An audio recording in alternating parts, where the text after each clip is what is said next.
Assalamualaikum warahmatullahi wabarakatuh. Bismillahirrahmanirrahim. Alhamdulillahirabbil alamin wassalatu wassalamu ala asrofil anbiya'i wal mursalin sayyidina wa habibina wa syafi'ina wa qurrati a'yunina wa maulana Muhammadin sallallahu alaihi wasallam. Amma ba'du.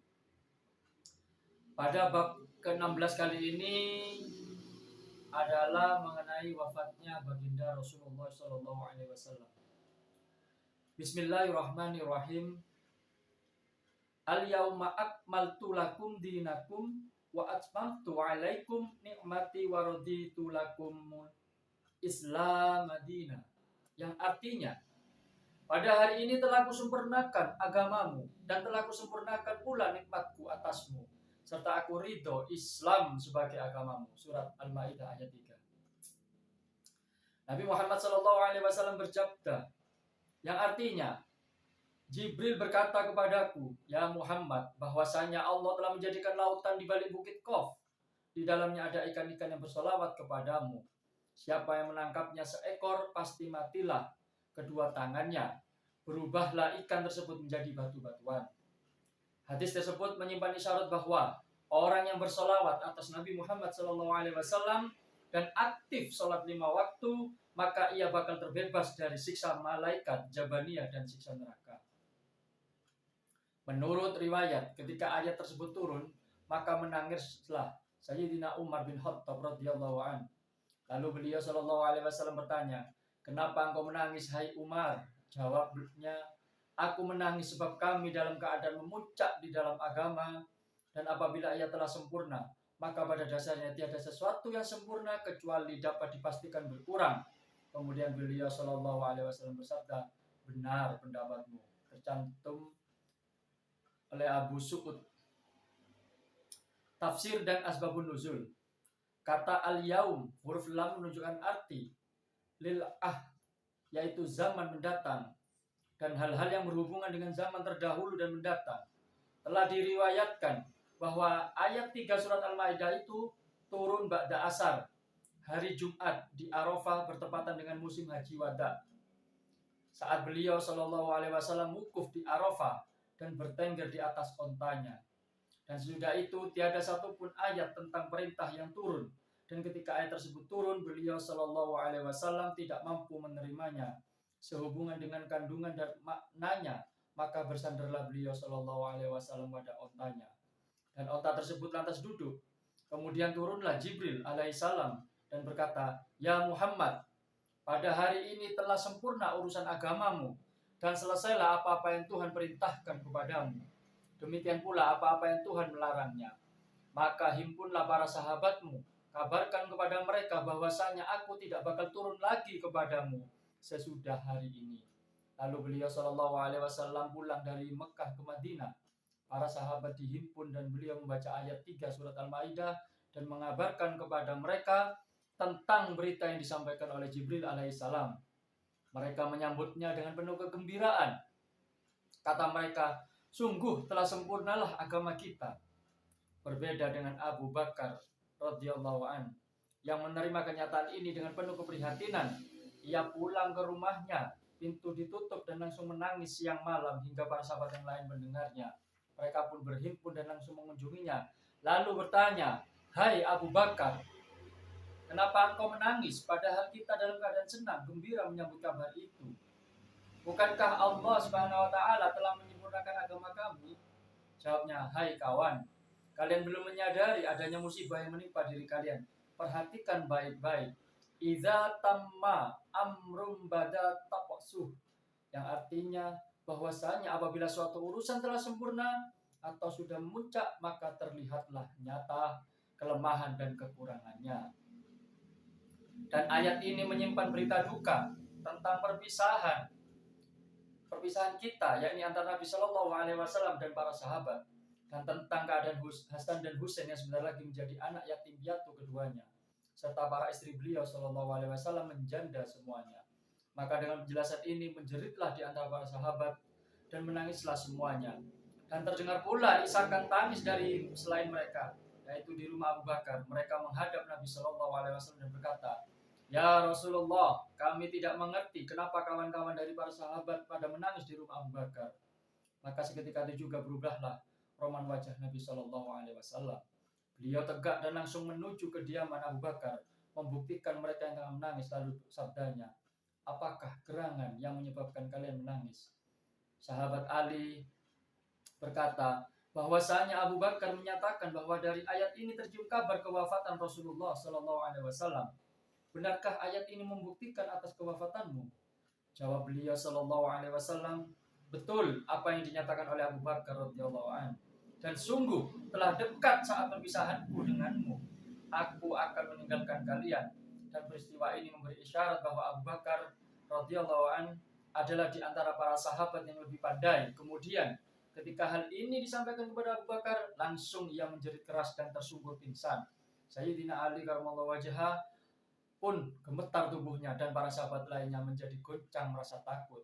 Semuanya menangis hingga bukit-bukit, batu-batuan dan seluruh malaikat di langit, termasuk hewan-hewan melata di darat, hewan-hewan di lautan, semuanya menangis merasa bela sungkawa. Kemudian beliau Shallallahu Alaihi Wasallam menjabat tangan para sahabatnya seorang demi seorang. Lalu beliau tinggalkan mereka seraya menangis dan beliau tinggalkan pula pesan untuk mereka. Sisa umur beliau hanyalah 8 hari sesudah turunnya ayat tersebut. Tetapi ada satu riwayat yang lain menyebutkan 50 hari setelah ayat tersebut turun. Yaitu sesudah turunnya ayat yang berkata, yastaftuanaka kulillahu yuftikum fil kalalah. Surat An-Nisa ayat 176 yang artinya mereka minta fatwa kepadamu tentang kalalah. Katakanlah Allah Subhanahu wa taala yang memberi fatwa kepadamu tentang kalalah, yaitu dan seterusnya. Juga ada riwayat yang menyebutkan 35 hari sesudah turunnya ayat, yang mana ayatnya yaitu laqad ja'akum rasulun min anfusikum, surat At-Taubah ayat 128, yang artinya sungguh telah datang kepadamu seorang rasul dari bangsamu sendiri. Dan ada pula riwayat menyebutkan 21 hari sehabis turunnya ayat wattaqu yauman turja'una fihi ilallah, yaitu pada surat Al-Baqarah, yang artinya dan jagalah dirimu dari azab yang pada hari ini di mana kalian dipulangkan ke hadirat Allah Subhanahu wa taala. Surat Al-Baqarah 281. Demikianlah ayat-ayat terakhir yang diturunkan dari Al-Qur'an. Sesudah itu beliau sallallahu alaihi wasallam pada suatu hari naik mimbar berkhutbah penuh kesungguhan. Banyak para sahabat yang menjujurkan air matanya. Hati mereka dipenuhi kecemasan dan ketakutan. Tubuhnya gemetar akibat kabar gembira dan mengiriskan yang disampaikan oleh beliau sallallahu alaihi wasallam. Dari Ibnu Abbas radhiyallahu an, bahwasanya di saat menjelang wafat beliau sallallahu alaihi wasallam, Bilal disuruh mengumandangkan azan untuk sholat. Maka berimbunlah para sahabat muhajirin maupun ansor di masjid Rasulullah sallallahu alaihi wasallam. Beliau sholat ringan 2 rakaat bersama mereka, lalu disambung dengan khutbahnya yang demikian, yang artinya, hai sekalian umat Islam, aku adalah sebagai nabimu dan penasehatmu dan dai yang mengajakmu ke jalan Allah Subhanahu wa taala dengan izinnya. Aku denganmu bagaikan saudara kandung dan bapak yang penuh kasih sayang. Siapa yang pernah teraniaya berhak menuntut balas pada pribadiku. Tegaklah segera sebelum aku dituntut balasan di hari kiamat kelak. Tiada seorang pun dari di antara mereka yang tegak menuntut balas terhadap beliau sallallahu alaihi wasallam hingga beliau serukan 2 atau sampai 3 kali. Maka tegaklah seorang pria bernama Akasah bin Muhsan. Ia berdiri di hadapan beliau sallallahu alaihi wasallam berkata, demi ayah dan ibuku ya Rasulullah, kalau saja tidak kau umumkan berulang-ulang, aku pun tidak mungkin memajukan tuntutan. Sungguh aku pernah bersamamu dalam perang Badar. Perjalanan ontaku mengikuti ontamu. Lalu aku turun mendekatimu dengan tujuan supaya aku dapat mencium pahamu. Namun tiba-tiba engkau mengangkat tongkatmu dan memukul ontamu supaya jalan cepat. Dan saat itu pula engkau pukulkan pada tulang rusukku. Tiada tahu bahwa pasti apakah hal itu disengaja atau tidak. Jawab beliau sallallahu alaihi wasallam, ya Ukasyah, hal itu memang tiada unsur kesengajaan memukulmu. Lalu beliau menyuruh Bilal, hai Bilal, ambilkanlah tongkatku di rumah Fatimah putriku. Kemudian Bilal keluar dari masjid seraya meletakkan tangannya di atas kepalanya. Ia berkata pada dirinya, apakah hal ini ya Rasulullah sallallahu alaihi wasallam bersiap-siap untuk menerima balasannya? Lalu ia ketuk pintu rumah Fatimah dan ditanya, siapakah itu? Jawabnya, aku Bilal, disuruh mengambil tongkat Rasulullah SAW. Fatimah bertanya, buat apa ayahku menyuruhmu mengambil tongkat, hai Bilal? Jawabnya, sungguh Rasulullah SAW telah bersiap untuk menerima balasan pukulan. Ya Fatimah. Tanya Fatimah, siapakah orangnya yang sampai hati hendak menuntut balas kepada Rasulullah, hai Bilal? Akhirnya ia pun mengambil tongkat tersebut dan segera pergi menuju masjid. Ia serahkan tongkat kepada beliau SAW. Selanjutnya beliau menyerahkan kepada Akasha. Maka ketika itu pula Abu Bakar dan Umar tegak. Keduanya berkata, hai Akasha, kini kami tidak sampai hati melihat balas pukulmu terhadap Rasulullah SAW. Dan sebagai gantinya pukullah kami berdua ini. Dan Ali pun tegak dan berkata, hai Akasha, sepanjang hidupku selalu di samping Rasulullah, dan aku tidak sampai hati melihat tindak balasmu terhadap beliau SAW. Untuk itu pukullah punggung dan perutku serta tubuhku ini. Sabda beliau, hai Abu Bakar dan Umar, duduk tenanglah kalian berdua. Sungguh tempat kalian berdua telah diketahui di sisi Allah Subhanahu wa Ta'ala. Dan kepada Ali beliau bersabda, hai Ali, duduk tenanglah kamu. Sungguh tempat dan tujuanmu telah dicatat di sisi Allah Subhanahu wa Ta'ala. Maka Hasan dan Husain pun berkata, hai Akasha, tiada kenalkah kamu dengan cucu Rasulullah SAW? Lakukanlah balas pukulmu kepada kami berdua, berarti engkau telah puas dengan balasan itu. Sabda beliau SAW, hai Hasan dan Husain, buah hatiku, duduk tenanglah. Dan beliau bersabda, hai Akasha, pukullah aku jika kau mau. Jawabnya, ya Rasulullah, engkau dulu memukulku dengan tidak berpakaian. Maka beliau pun menukar pakaiannya hingga menangislah semua umat Islam yang hadir saat itu. Dan ketika itu pula Akasha memegang dan mencium tubuh atau punggung beliau yang putih itu. Katanya, ku tebus dirimu dengan jiwaku ya Rasulullah. Siapakah yang sampai hati memukulmu? Sungguh tindakanku demikian tiada tujuan lain kecuali supaya tubuhmu yang mulia ini dapat disentuh oleh tubuhku. Dengan harapan pula tubuhku dapat terpelihara dari sengatan api neraka berkat kehormatanmu. Sabda beliau SAW, ketahuilah hai para sahabat, siapa yang ingin melihat ahli surga, maka pandanglah orang ini. Maka tegaklah umat Islam dan mencium di antara kedua mata Akasha seraya berkata, beruntunglah kamu telah memperoleh tingkat yang setinggi dan berkawan dengan Rasulullah SAW di surga.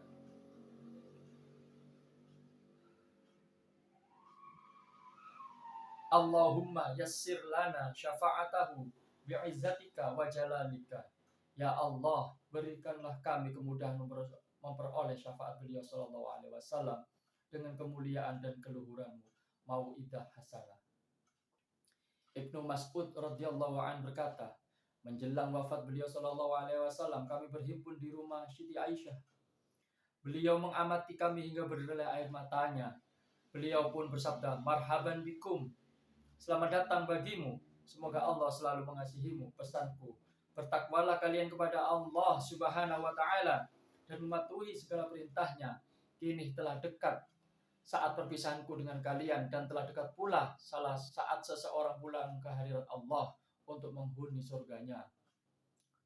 Maka mandilah nanti mayatku oleh Ali dengan dibantu Fadl bin Abbas yang menuangkan airnya, serta Usama bin Zaid membantu mereka berdua.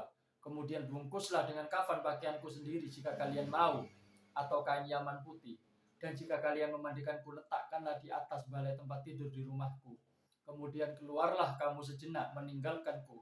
Maka yang pertama mensolatiku adalah Allah Subhanahu wa Ta'ala, lalu malaikat Jibril, kemudian malaikat Israfil dan malaikat Mikail serta malaikat Israel, berikut para pembantu-pembantunya. Sesudah itu para malaikat seluruhnya. Baru sesudah itu kalian boleh masuk mensolatiku berjamaah, sekelompok demi sekelompok. Maka setelah mereka mendengar perpisahan dari Nabi SAW, menjeritlah para sahabat dan menangis sambil berkata, ya Rasulullah, engkaulah Rasul kami, sebagai penguat perhimpunan kami dan sebagai pemimpin yang mengurusi kami. Maka jika engkau telah tiada, kepada siapakah kami harus mengadukan urusan kami? Maka beliau SAW bersabda, kutinggalkan pada kalian jalan yang benar dan jelas, dan kutinggalkan pula dua penasihat bagimu.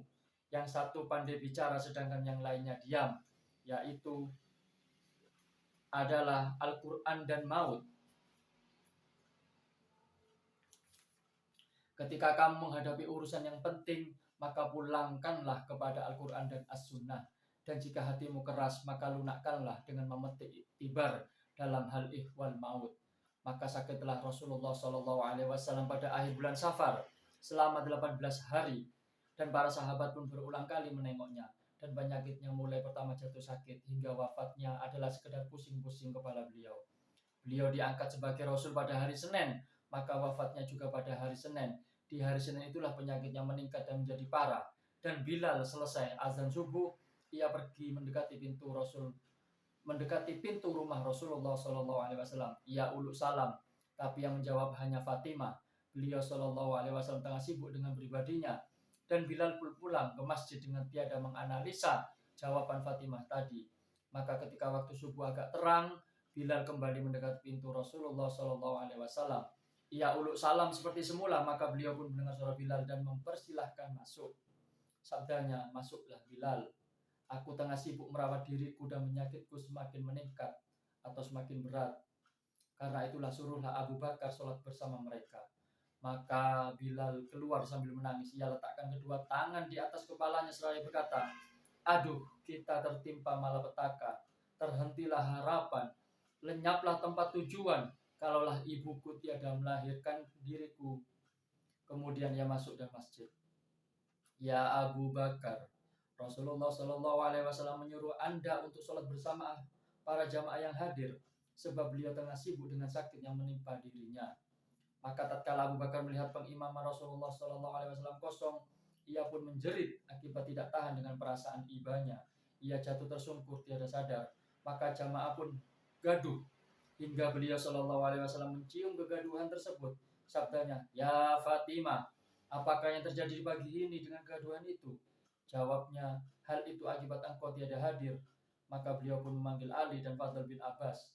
Beliau menyandarkan diri pada kedua orang tersebut.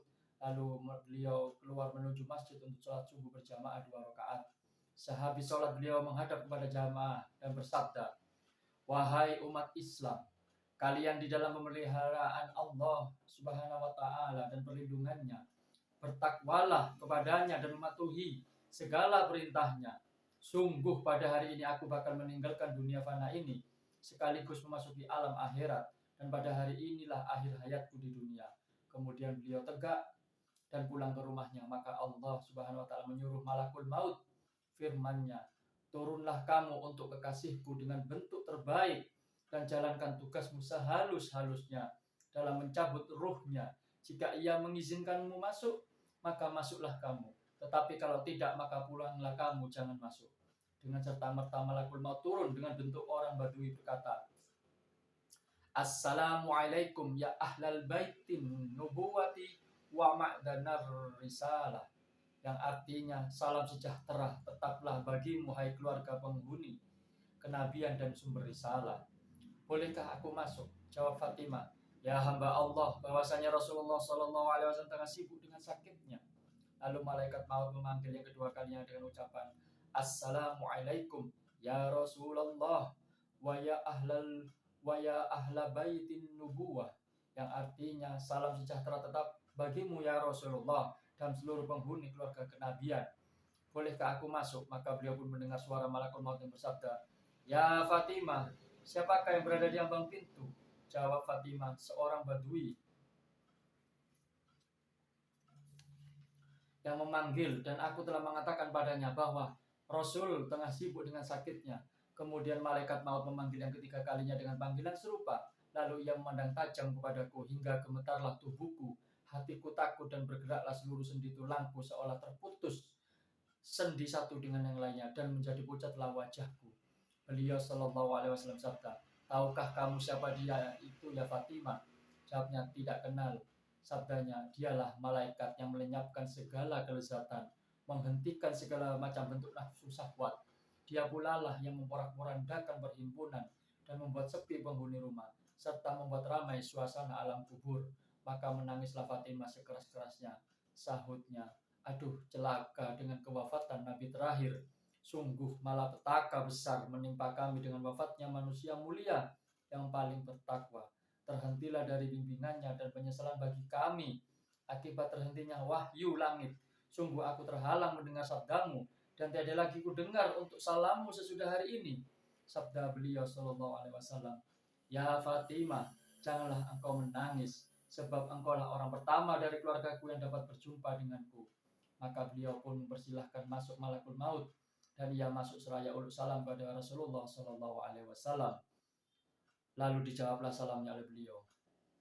Sabdanya, kedatanganmu untukku berkunjung atau mencabut nyawa? Jawabnya, aku datang untuk berkunjung sekaligus mencabut nyawa kalau engkau berkenan. Tetapi kalau tidak, maka aku pun akan pulang. Sabda beliau sallallahu alaihi wasallam, hai malakul maut, di manakah Jibril? Jawabnya, ia di langit dunia dan para malaikat tengah menghormat dan memuliakannya. Maka tidak lama sesudah itu hadirlah Jibril. Ia duduk mengambil posisi dekat kepada beliau sallallahu alaihi wasallam. Rasulullah bertanya, ya Jibril, tahukah Anda tentang ajalku? Apakah sudah dekat? Jawabnya, ya, betul ajalmu telah dekat ya Rasulullah. Sabdanya, ya Jibril, kabarkanlah kepadaku tentang karomah yang menggembirakan di sisi Allah. Sahut Jibril, bahwasanya pintu-pintu langit telah terbuka, malaikat bagaikan pasukan yang berbaris siap menyambut kehadiran rohmu di langit.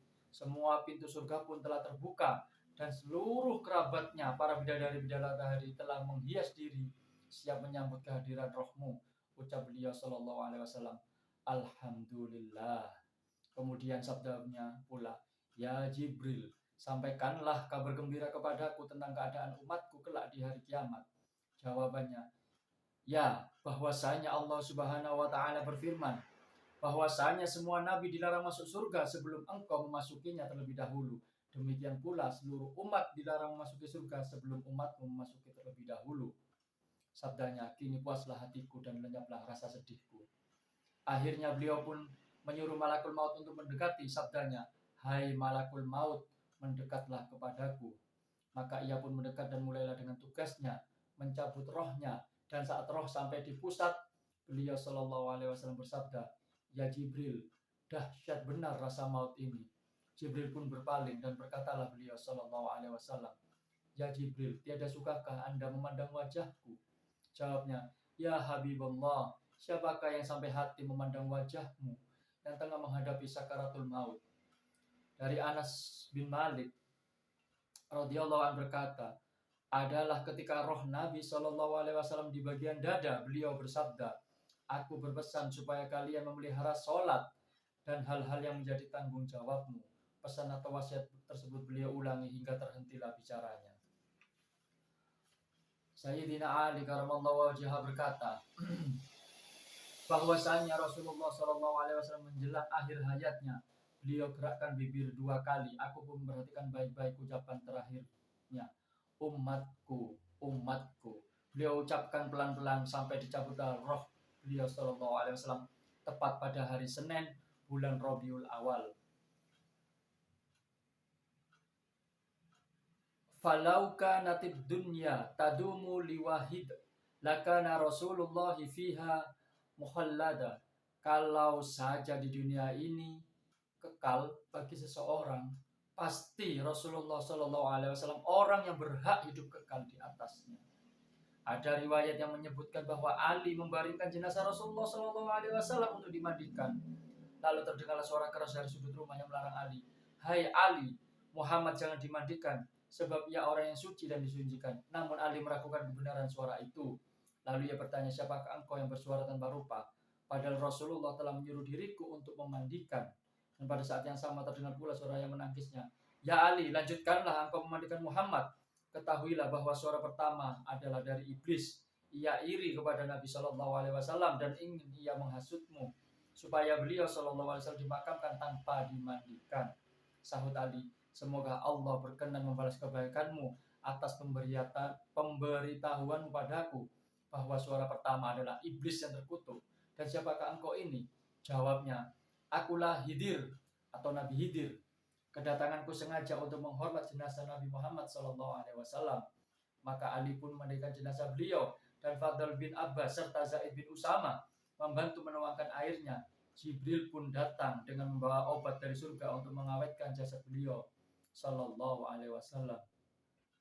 Lalu mereka membungkusnya dengan kain kafan dan memakamkan di kamar Siti Aisyah radhiyallahu an di tengah malam Rabu. Namun ada yang menyebutkan di tengah malam Selasa. Aisyah tegak di atas makam beliau sallallahu alaihi wasallam seraya berkata, "Wahai orang yang tidak pernah memakai kain sutra dan tidak pernah tidur di atas kasur tebal, wahai orang yang meninggalkan dunia fana ini, perutnya tidak pernah kenyang sekalipun roti yang terbuat dari tepung atau gandum kasar. Wahai orang yang senang tidur di atas tikar daripada di atas kasur tebal. Wahai orang yang tak pernah tidur semalam suntuk akibat takut atau gentar dengan siksa neraka syair." Demikianlah pembahasan pada bab 16 ini, yaitu mengenai wafatnya baginda Rasulullah SAW. Semoga apa yang disampaikan ini bermanfaat. Kita semua kelak akan selalu mendapatkan syafaat dari beliau sallallahu alaihi wasallam, selalu dalam rahmat Allah Subhanahu wa taala, mendapatkan hidayah dan petunjuk, yang mana kita selalu tetap ingin meniru sunnah-sunnah Rasulullah sallallahu alaihi wasallam, dengan harapan semoga Allah berkenan, Rasulullah juga akan memberikan syafaat kita semua di yaumul kiamah kelak. Amin amin ya rabbal alamin. Demikianlah pembahasan bab 16 kali ini, semoga bermanfaat. Assalamualaikum warahmatullahi wabarakatuh.